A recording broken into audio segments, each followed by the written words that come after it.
Good morning, Rachel from Big Barn Little House here. We finally have a morning that is at least overcast. We have had a week of really hot weather.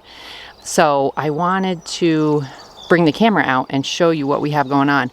We are at maximum capacity with our animals right now, and our garden is all in. So I just wanted to bring you around and show you what we have happening here on the farm. Morning. So I am going to give you a tour of everything we have going on right now. It's quite exciting. We're harvesting the beginnings of veggies, and we have all our animals, our meat animals, growing right now. So let me show you what we've got happening. Okay, so first up, in my raised garden beds right here outside the house, outside the kitchen, this is all lettuce.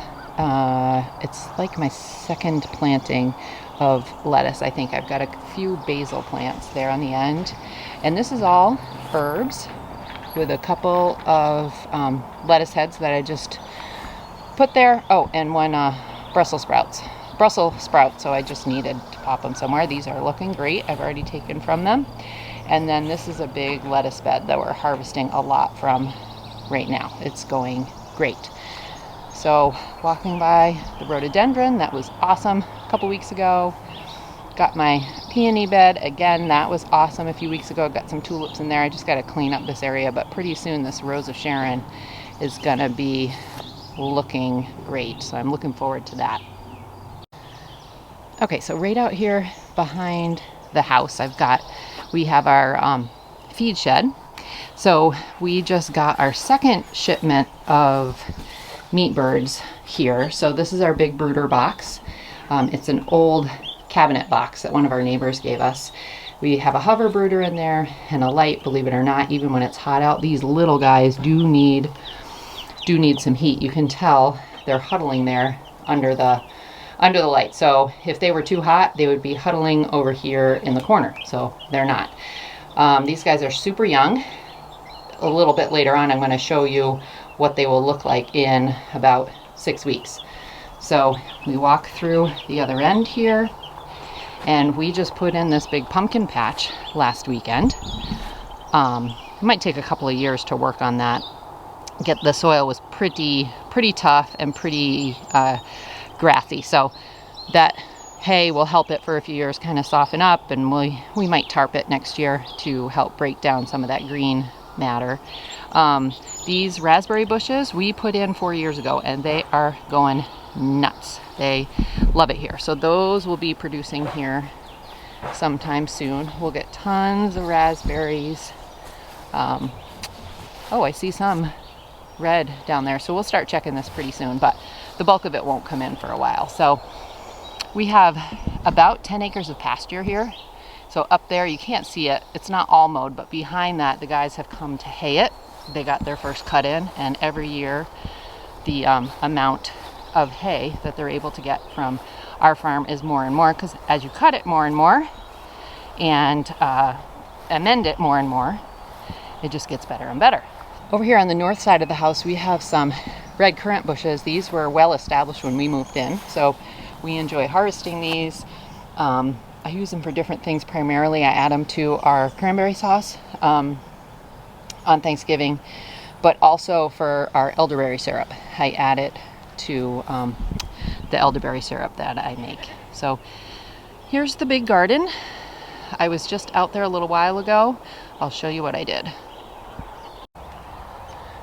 All right, so I can officially say that I have put everything in the garden that I'm going to put in this year. Right now, since we've had really hot weather and then some rain and hot weather and some rain, just a few days of that, the weeds are going nuts. So it's a perpetual battle between me and the weeds. I try to get out here for a little while in the morning every day, but I just weeded some yesterday and they're already popping up again. So let me show you what I have in the garden this year. This is my new strawberry bed. Just planted this year, so I actually plucked off all the fruit. Hopefully the roots will establish themselves better. This is the garlic bed, and I harvested the scapes to use in some scape pesto. Okay, next up we have two approximately 50-foot long beds of Brussels sprouts. We love Brussels sprouts, so we'll freeze those and eat those throughout the winter. The rest of the back part of this side is all flowers. Some I started from seeds, some I got as starts, and some, you can see some of those bigger sunflowers. That's all, that whole big bed back there is sunflowers. Some of those bigger ones were volunteers, so those are doing great. Again, it's a battle with the weeds. I was just out here. And part of the thing I do too is I do a first planting of things, and then there's always some empty spots where things did not grow well. So I will go back and fill those in. That's what I was doing this morning. I'll show you that too. So right here is what I was filling in. I bought those. I planted, I think, kale in here and Swiss chard. It just didn't do well. So I got some starts from our local farm and filled those in. This is some kale and Swiss chard. And just this morning, I put some more Swiss chard seeds in there to see how those will do. Next, I've got radishes, a whole bed of radishes. And peas, we got those in really early, I think the end of March. So they're still producing, but kind of ending soon. And 2 potato beds. Okay, so also on this half of the garden, I've got tons of volunteer chamomile. I think I planted the chamomile the first year I was here, and some of it I just let grow. I pull some of it up because it is everywhere if you don't take care of it.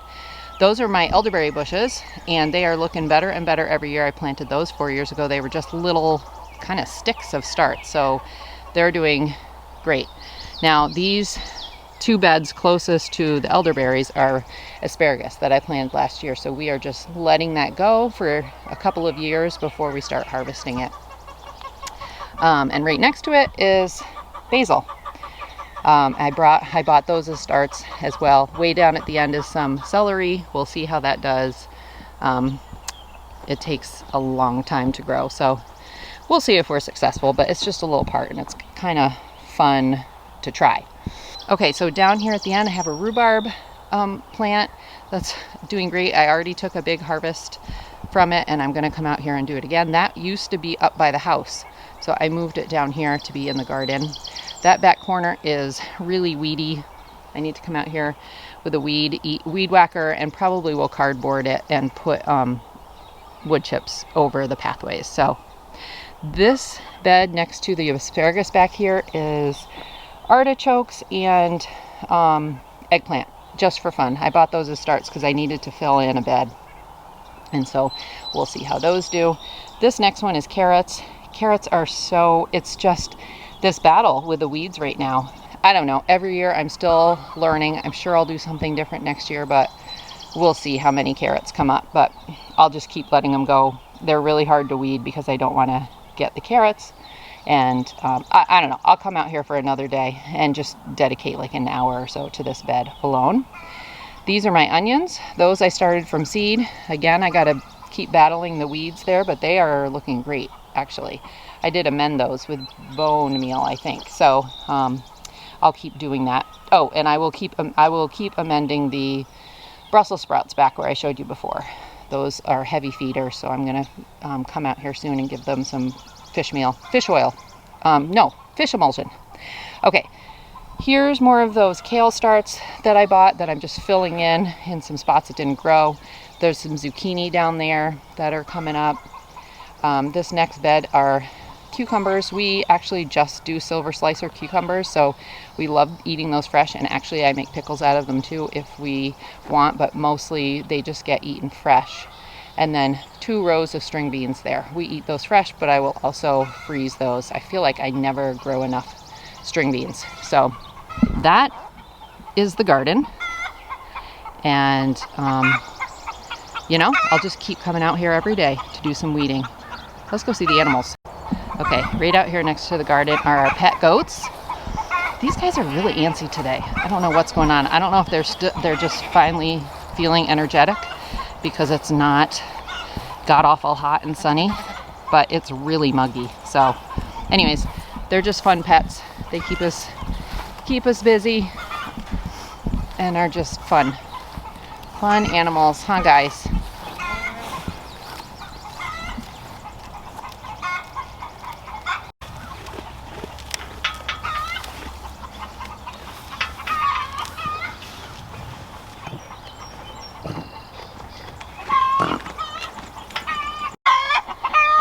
All right, so out here is where we have the chickens parked right now. It's right on the back side of my garden, so they're slowly working on these weeds. We will have to come out. They clearly don't want to eat some of this stuff, so we'll come out later and pull it out and feed it to the goats. But this makes it a little easier, and they're working the soil too, getting the bugs. So our coops are mobile. My daughter and husband built those, which is nice because that hoop house way out in the back is where they live in the winter, and those just roll in there with the chickens in it. So they're being a little loud. I think some of them are laying eggs right now. They like to announce when they've laid an egg. So this is kind of a nice, I don't know, wilderness that they've been working right now. It's nice having them here. Huh, oh, a little red.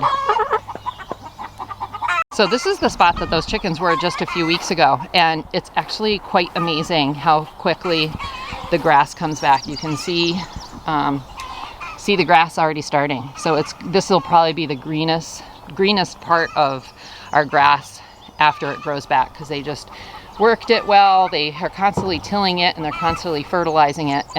So this will bounce back in no time. Out here too is our little fruit orchard that we planted. I don't know, some of them right when we moved in 4 years ago, and some were planted after. But this is our first year we're actually getting fruit. So this is a peach tree. We've got some peaches, which is great. We'll see if we can battle the birds. We are still learning about this, so I don't know. We'll get better every year. I think there's one apple tree with like one apple on it. So anyways, that's kind of exciting, but it's a nice spot, and in the future it'll be beautiful. Okay, so I'm walking by the goats here, but this is another one of our fields back here that the guys hayed. So that will also bounce back. You can already see some green poking through, and they just did this in the last couple days. So we love to see that. If we need hay, we get a portion of it. We didn't need any hay right now, so they just get to sell it. And it's good for us to have them mow, because it only gets the fields better. Every time you mow it, the grass overtakes the weeds. So you really want to maintain your fields that way if your aim is to have really good hay and eating grass. All right, so out here on our front hill and next to the goats is my dahlia patch. I've got some tulips in there, and there were some peonies, but I did get the dahlias in the last couple weeks, and I can see them coming through. I did heavily mulch it, so I wouldn't have to worry about weeding this as often, though I can see that I have to come down here and weed. I sometimes forget about this spot, which is why I mulched it heavily, and it just makes it a little easier for it to be maintained. But those are going to look awesome the end of the summer. Okay, here is our south pasture, but this was also hayed recently, looking great. But this pen in front of us is where we started the pigs. I think it was the end of April, maybe the first weekend in May. You start them in a smaller spot, and you put electric fencing in there to train them to the electric fencing. They did great. So we have moved them a few times, just worked their way up this field, and we're going to work them along the tree line up there and see how far we get along the side of the field too. It gives them some shade. That back edge of the field that we're going to get to where the meat birds are right now just needs to get worked. It has a lot of doesn't have hay under there. It has like weeds that are like sticks growing up, and a lot of divots. So we're going to work the pigs there, and probably have our friend who does the haying come back and disc it to break it up, and maybe plant some more grass. So I'm working my way up here in the field. This year we got a mini truck to do the farm chores, and it's just made things so much easier. We used to do this with a big old wagon, and we would pull it with like 4 buckets of full water and feed, and then you'd have to go back to the hose and the feed shed to replenish next time you had to do another animal. So it's kind of been a game changer for us. As long as it's working, we're happy. And our son took it to the prom, so which was super fun. Just kind of a fun little thing for him to do. So it's working great. We love the mini truck. Okay, so here was let's see. So the pigs were in the pen way down there, and then they had another paddock here, and then this was a recent paddock that still has the fencing around it. We have 2 sets of fencing, so we will, next time we want to move them, we'll take this fencing of the paddock they're not in, set it up in the next spot, and open up the fencing for their paddock to move them. So we just have 2 paddocks working all the time. Here's our pigs in a good spot out here because it's kind of near the house. So on the hot days we've been able to come out and spray them with water because it gets hot, guys, huh? How you doing? Ooh, Pinky, don't touch that. They think I have something. I'm going to double check that the fence is on. So these are our feeder pigs. We will have these till the end of September when they get processed. And we, 2 are ours, 4 we have sold. So if you've never had farm fresh pork, you're missing out. Oh, orange. What are you doing? I know. So if they get things on the fence, it'll short out the fence. So we want to avoid that. Hi guys, sorry, I don't have anything for you. You had your breakfast? Everybody's feeling more energetic today because it's not so sunny and hot. It is really muggy, but they're feeling good. Huh, guys? These guys are super funny. We actually love having pigs on the farm. They're just hilarious. I don't know, they have great personalities, and it's also nice to, you have 0 food waste. All of your bones and everything, meat bones, veggie scraps, sour milk, expired cheese, they will eat. And if they don't eat it, then it'll just compost into the field and help improve it. They don't like citrus, so you can see a bunch of lemons in there. It's hilarious. They'll have a whole pile of gross slop. And if there's a few lemons or oranges in there, they take their snout and they toss those things. They're like, no thanks. So these guys are funny. We will keep moving them. We're going to do another at least 1 or 2 paddocks up there. As we move them, we're going to go around the tree and then head up right on the back of the property there and see how far we get. We still have them for another 3 months or so, so we'll probably get far, but it'll help improve these fields. Again, this part is where we've run the pigs for the last couple of years, and this ends up being the best part of the field. So it really does good things for your property. Okay, double checking that this fence is on. It is on. Double checking this one. I'm always paranoid. Oh, there, it's on. One of them touched it. Sorry, girl. All right, have a good day. So I'm up here past the pigs and towards the garage, but that's that's our sugar shack back there that we added this year. Well, the end of last year, but we didn't make any maple syrup until this spring. And Tim made around 4 gallons, which is so exciting. We will continue he's already got plans to improve it, and we'll continue doing that, but it's just been awesome. And his dream come true, quite frankly. We've been loving it, and it's just a fun, cozy thing to do in the spring. Okay, so right up here are the meat birds. We run these on the edge of the field, and then the pigs will come here through after. So that other batch of meat birds are little itty bitty babies. Those are not even a week old yet. These guys are almost, well, they're 6 weeks now. So we will process them next weekend. And have a few weeks of no meat birds out on the field. Those little guys in the brooder need to stay there for at least 3 or 4 weeks, depending on when they feather out. So it's just, right now we're at maximum capacity. The only other animal we will get this year are turkeys, but those don't come until the end of July, and we have those until the weekend before Thanksgiving. So right now with the garden and all the animals, we're at maximum capacity. So it's just busy now, but we're getting our systems down. That truck just made a huge difference. Tim installed a water barrel in the back of the truck, so we're not carting all the buckets of water. So we're getting better and better at it. We're back up here in the way east part of our pasture here. I think it's one of the prettiest views on the property. We're back up here where the meat birds are. These are 2 movable chicken tractors. There's about 30 meat birds in each. We come out twice a day to feed and water them, and we move them if necessary.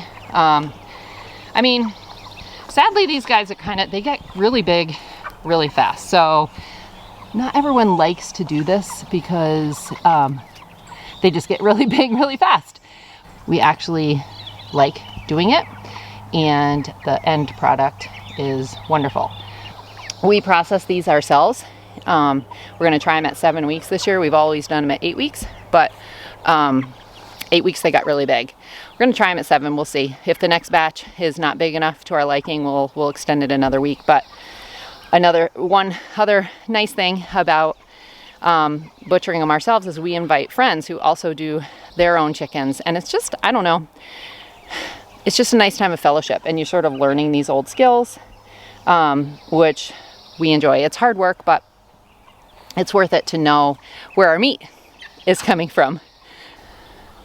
So that is the garage. We're out here past the garage. I want to show you one of my favorite little spots here on the property. I'm not going to walk all the way up there, but this little area up here, it's just, I don't know, it's like a hidden gem. Reminds me of Swiss Family Robinson. So someday, if we have little tiny visitors in our family, we dream about creating like a bunch of tree houses and rope swings and everything up here. But I just love this spot. There's an old road of some kind. They must have driven up there across the property. This is Bean Hill up here. The ladies we bought the property from, who owned it for 72 years, their family, they remember this with no trees, and they would sled down it. So I don't come out here often, but I love this spot back here. So that is everything we have going on at the farm right now. It's busy season, but we love it. It's good to have something to do and something to keep you busy and constantly learning. There's things we learn every year about raising the animals for meat, and the garden. I feel like I'm constantly learning. I honestly consider myself a beginner in that area because I'm just making mistakes all the time. But it's fun to do, and it's a good activity, something to keep you busy, your mind busy, and we just love it out here. It's our little oasis. So thanks for coming along on the tour today.